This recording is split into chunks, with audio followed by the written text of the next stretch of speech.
Мен аты жөнүм Айгүл. Мен Умар менен Айбекенин тайнесимин. Ошо бир семьядан, бир үй бүлөдөн ушундай эки сыма чыккан. Бул эми ушундай дарт экен, ушу прогрессировать этет экен.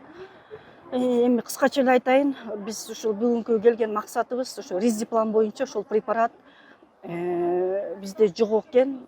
Аны сатып алыш керек экен, ал абдан кымбат. Биз ага чамабыз келбейт. Анткени биздин үй бүлөдө бир эле адам иштейт, күйөө балам иштейт. Мен болсо улуу неберемди карайм. Экөө тең уходко, постоянный уходко нуждаться эмеде, уход болуш керек да, постоянночу. Постоянно кароодо болуш керек. Экинчи неберем мына Айбеке ЭВЛ аппаратка түшүп калган. Мына уже канчадан бери, уже почти жарым жыл болду го, даже ашып кетти. Хосписте жатат. Мына ал аппаратты дагы, ЭВЛ аппаратты дагычы хоспис алып берген.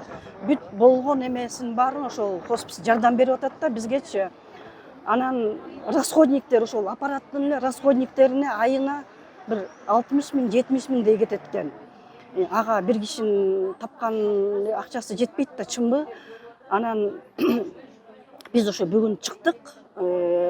Минздравга дагы кайрылышкан, пресс-конференция өткөн, ал жактачы кызым барып катышкан. Аны карайбыз, ана мына деп ошо дагы эле эч кандай жооп жок.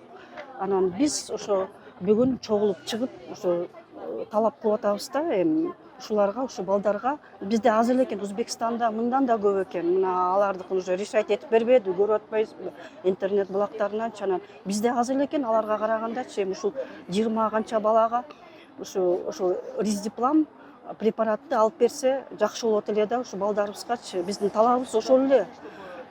Биринчи неберем сопсону сүйлөйт, интеллекти сопсону өсүп атат, санайт, бүт баарын түшүнөт, билет, кадимкидей обычный баладай. Только ушул СМА деген бул ошо спинальная мышечная атрофия деген диагноз подтвержденный болуп Москвадан келген.